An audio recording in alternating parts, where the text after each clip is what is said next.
Hey guys, welcome back to Simple and Steadfast. I'm really excited to share more of my story today, specifically talking about topical steroid withdrawal. If you're like me, 3 years ago, you've never heard of this condition, unless you have been somebody unfortunate enough to have experienced this condition. So don't feel bad if you have no idea what I'm talking about, but my hope for this is to just shed some light onto the reality of what can happen with prolonged steroid usage, and when nobody talks about it, when nobody educates people on this condition, things can get really bad. So I'll try not to be super long-winded about this. So let's get started. So it all started in June 2019 when I realized that I had been using something that was not good for me. I had been using hydrocortisone cream for at least a decade. That's as far back as I can remember. I was using it every single day when I got out of the shower for eczema. I would use it around my lips, I would use it on my neck, sometimes in the creases of my arms, sometimes my back, my eyelids would sometimes, get dry. So no big deal. The lips were the biggest part. I had dealt with eczema since I was a kid, with eczema on my lips. So when I realized what I had been doing to my body, I was like, okay, well, I have to do something about this. I'm starting this toxin-free journey, and steroid cream is not toxin-free. That is not the best choice for me to use. So I was like, oh, I'm sure that there's an oil that I can use to substitute to support my body with my eczema, right?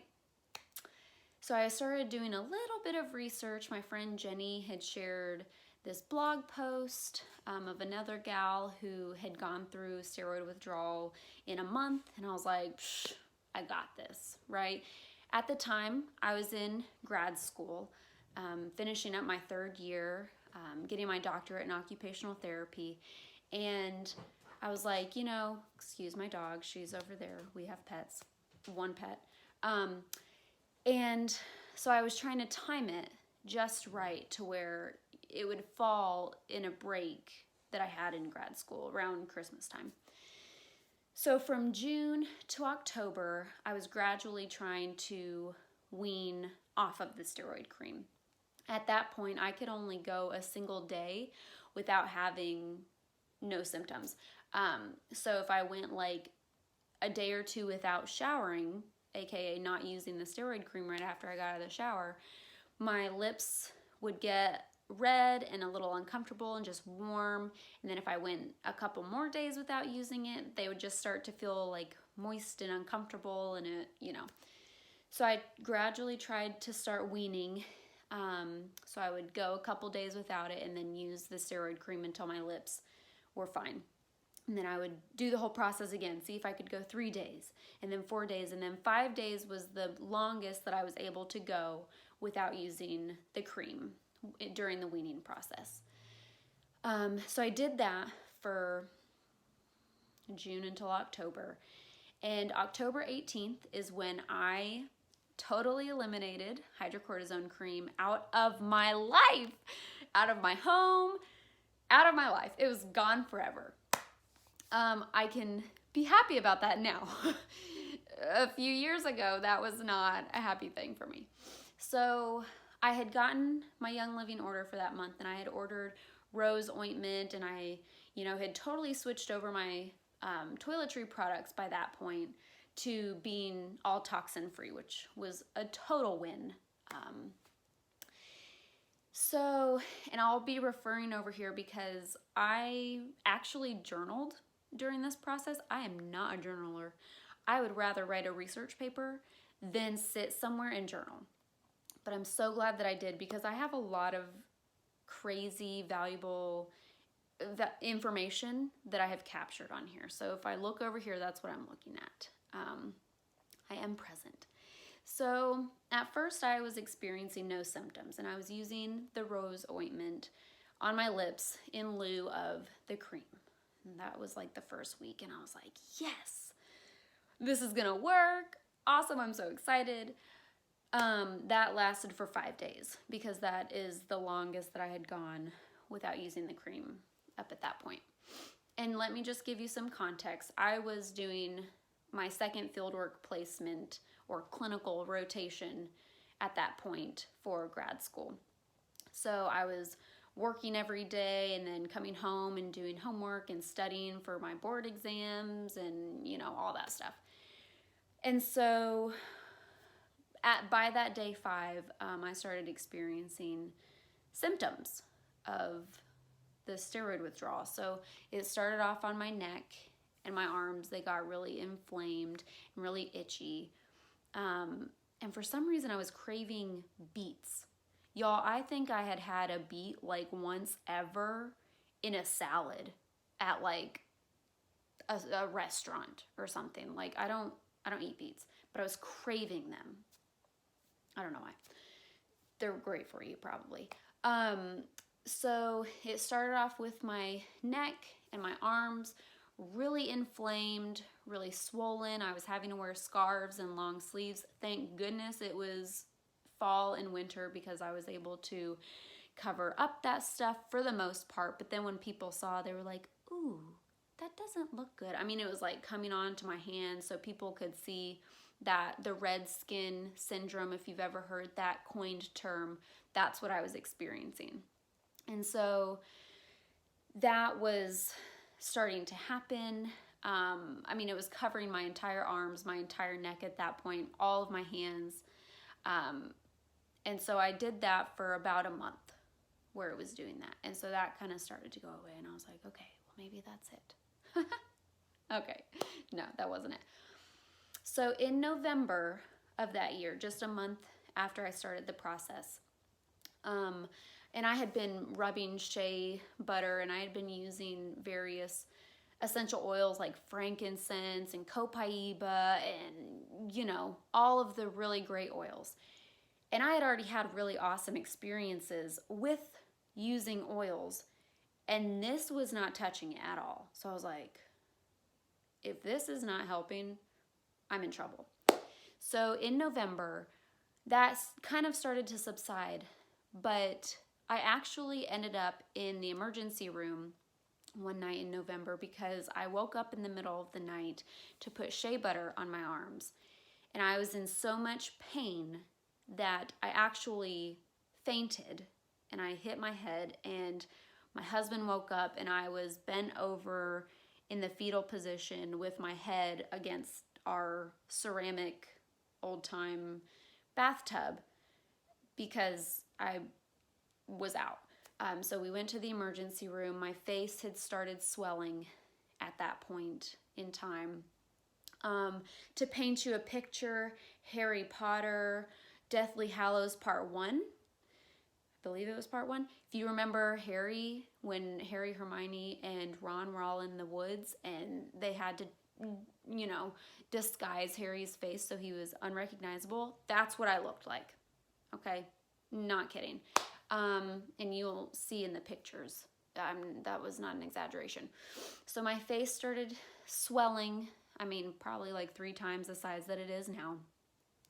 Around Thanksgiving, a little before that, my face started weeping and crusting over and weeping and crusting over. And if you remember in my initial video, the weeping is when your skin is oozing. So it was weeping and crusting over to the point that I literally couldn't open my mouth. I couldn't make any facial expressions. I was having to mash all my food to be able to eat Thanksgiving dinner. And so that was a few weeks of that with my face like that. There was no going out of the house.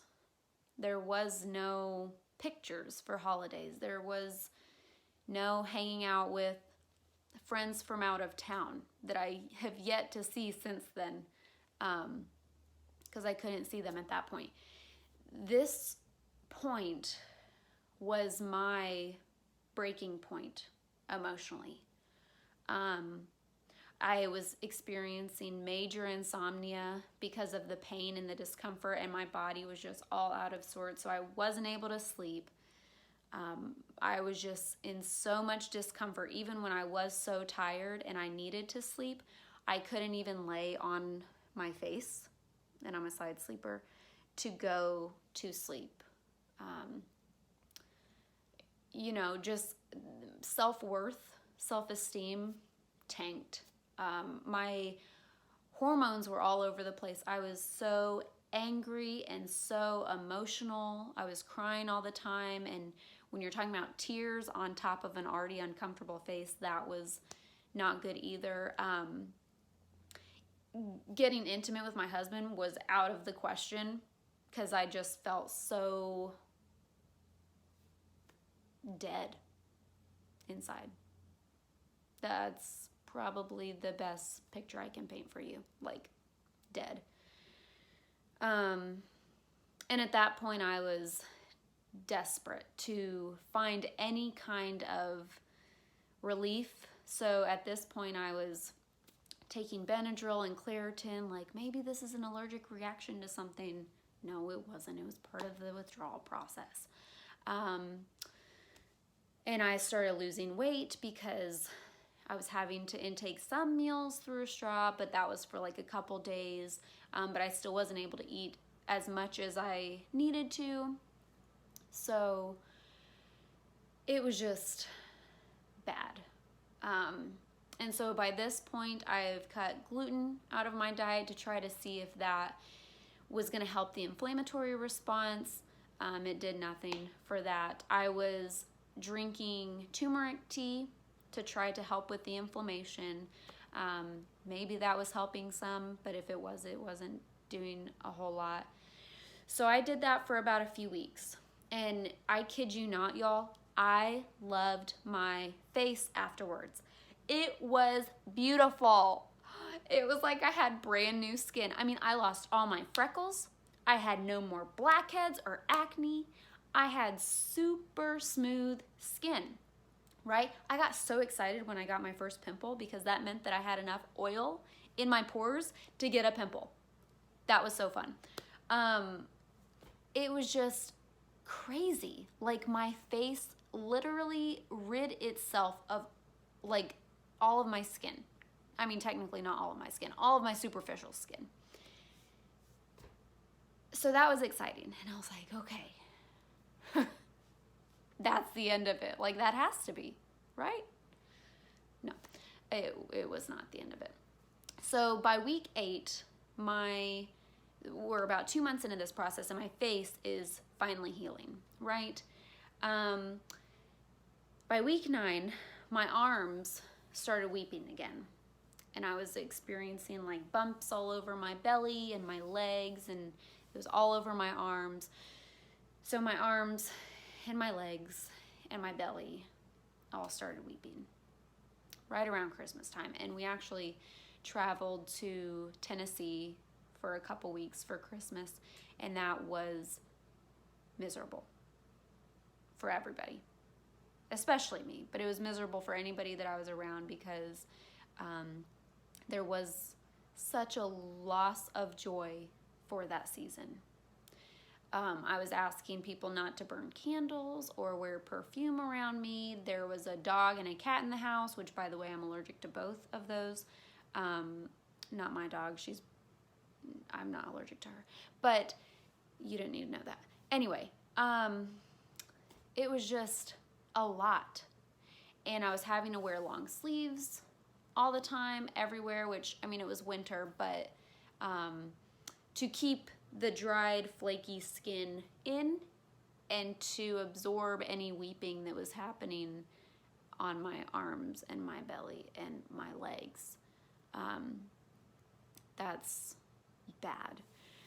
So, and if it gives you any context, there was a day in that season where it was like 55 degrees outside, and I took my shirt off and I sunbathed for like 30 minutes in the winter when it was 55 degrees outside. And I'm cold-natured, and I didn't care.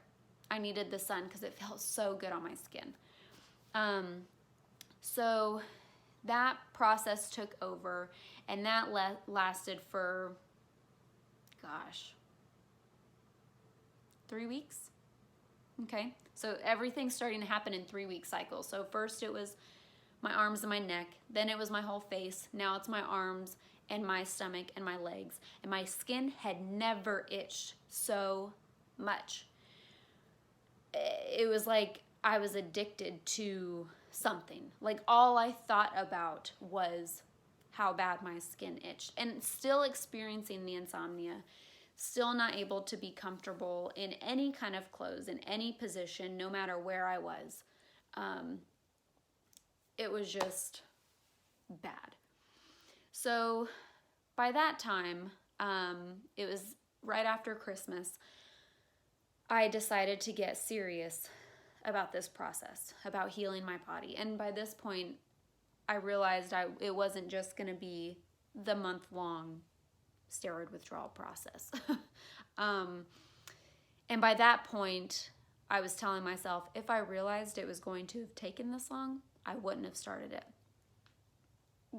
Just to be honest, if I would have known how bad it was going to get. So by the end of Christmas, 2 days after Christmas, I decided I need to change my diet, because I'm reading all of these things online about how your diet significantly affects how your skin is doing, and it's a really good way to heal your body. So for those familiar with the autoimmune protocol, I kind of did a varied version of that. So what I was doing was I was gluten-free, I was dairy-free, sugar-free, I wasn't eating nightshades, which is a subtype of vegetable, so eggplant, tomato, bell peppers, and something else. Potatoes, white potatoes. I love white potatoes. I couldn't have them. I wasn't eating beans at that point. I wasn't eating avocados because there was something within the steroid withdrawal community. They were saying eliminate as many fats as you can from your diet, which when you're talking about a diet like this, literally I was eating vegetables, rice, and some fruits and nuts. And that's it. All the time. So that was a really hard switch too. But I was determined to do this. So I did it.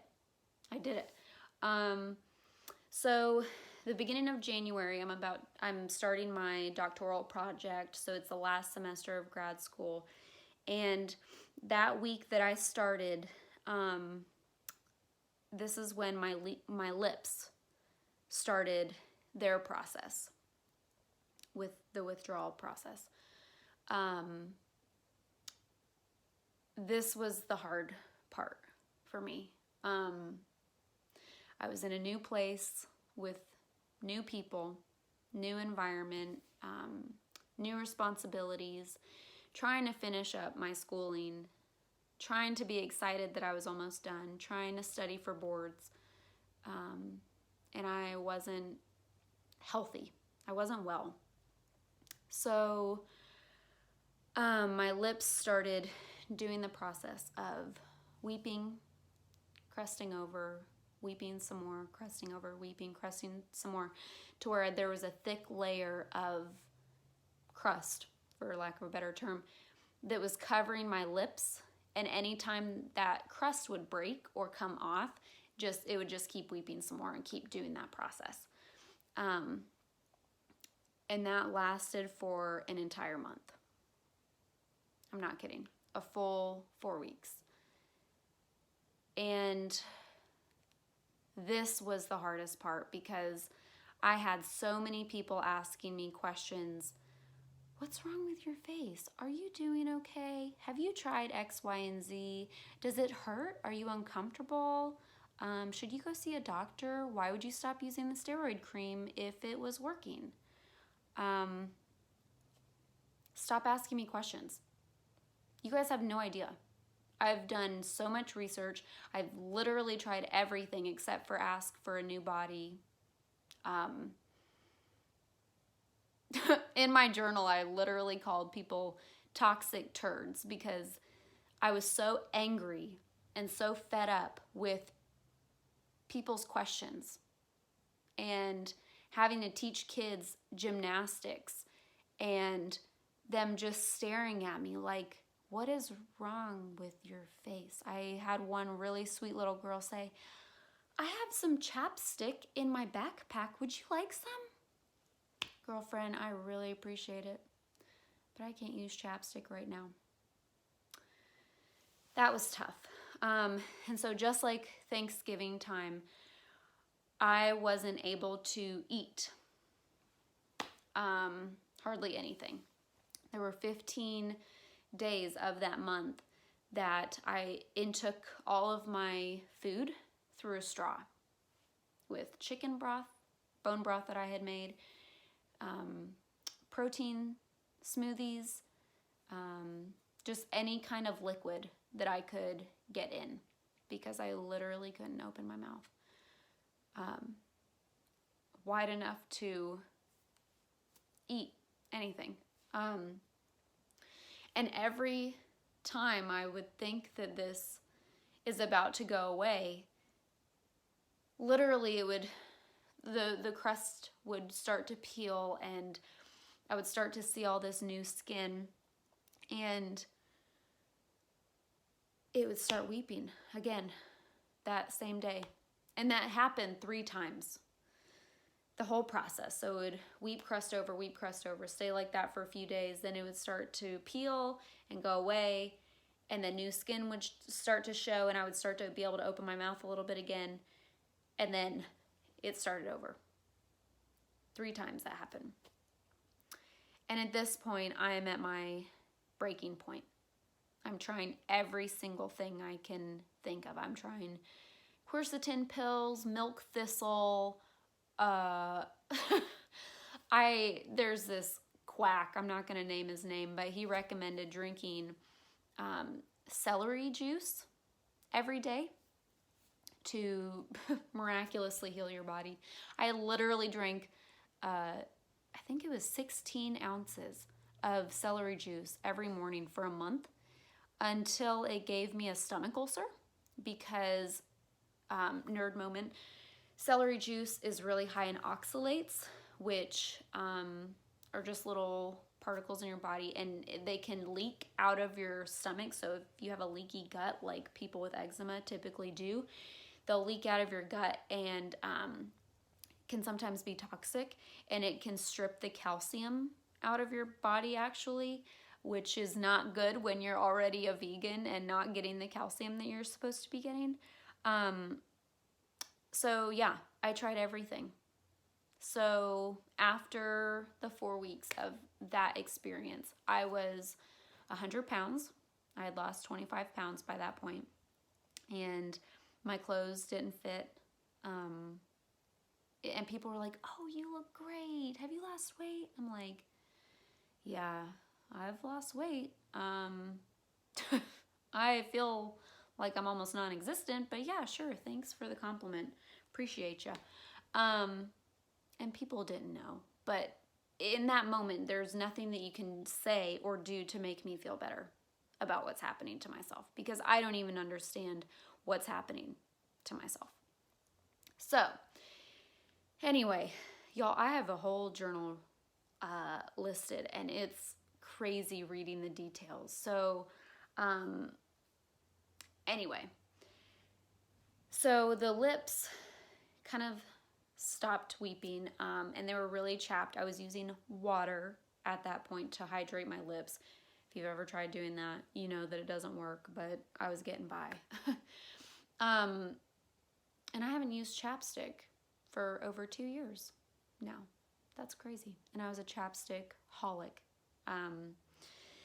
So after that, I was still doing my doctoral project and my fingers on both hands started weeping and crusting over and weeping. And if you know anything about the hands, you know that you're moving them all the time. So anytime the weeping or the crust would crack, it would just keep weeping more. And so that was around April.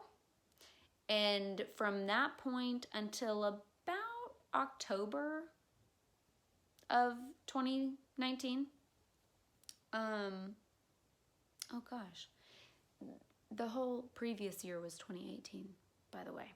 So we're in 2019 now. I was having to wear gloves, like medical gloves, to shower and to prepare meals and to do everything. Anything that involved me getting my hands wet, I had to wear gloves. And showering without being able to feel the shampoo in your hair or shaving your legs and stuff like that, that's a really big challenge if you've never tried it. So, yeah.